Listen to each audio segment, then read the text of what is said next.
Bienvenue à toi dans cette vidéo du 4 novembre. Je suis ravie de te retrouver aujourd'hui. Alors, les vidéos vont un petit peu changer dans le sens où je vais tirer moins de cartes et nous allons aller beaucoup plus en profondeur dans le message de cette carte. Aujourd'hui, nous sommes avec le 5 de denier. Nous sommes ici avec une petite fille qui se sent rejetée. On est encore sur le sujet d'hier, le rejet. Et pour moi, il y a cette notion de consentement qui est associée à la blessure du rejet. C'est-à-dire que si le parent explique dès que l'enfant commence à s'autonomiser, eh bien qu'il ne pourra pas être tout le temps disponible pour lui, et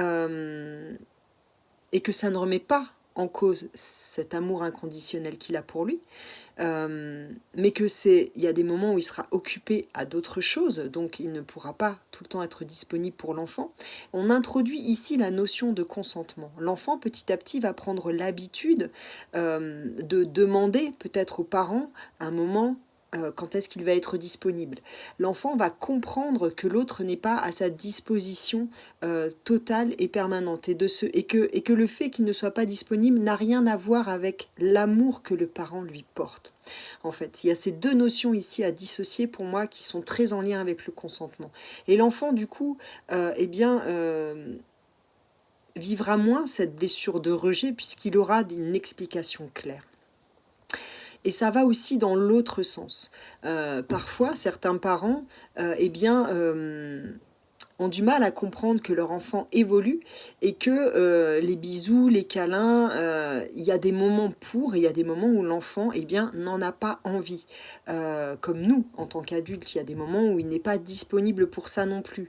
Et donc, certains parents aussi peuvent se sentir rejetés parce que, par exemple, ils peuvent essayer de faire un bisou ou un câlin à leur enfant qui se détourne ou qui, qui dit clairement qu'il n'a pas envie. Et encore une fois, il y a cette notion de consentement à introduire. À partir d'un certain âge et d'un certain moment, c'est aux parents de le sentir, il y a, c'est bon de demander, est-ce que je peux te faire un bisou, est-ce que je peux te faire un câlin, est-ce que c'est ok pour toi? Et au moins, les choses sont claires. Et l'amour, encore une fois, n'est pas conditionné par ces marques-là. Mais si le parent lui-même a été défaillant, a été un enfant rejeté, a eu un parent qui n'arrivait pas à expliquer qu'il n'était pas disponible parce qu'il était tellement débordé dans sa tête et tout, et qui criait, là l'enfance a pu se sentir rejetée. Et cette notion de consentement n'a jamais été expliquée clairement. Et donc, va voir aujourd'hui l'adulte que tu es, comment il est par rapport à cette notion de consentement, par rapport à l'enfant qu'il a été et aux parents qu'il est aujourd'hui. Je te souhaite une très belle journée. Ciao, ciao.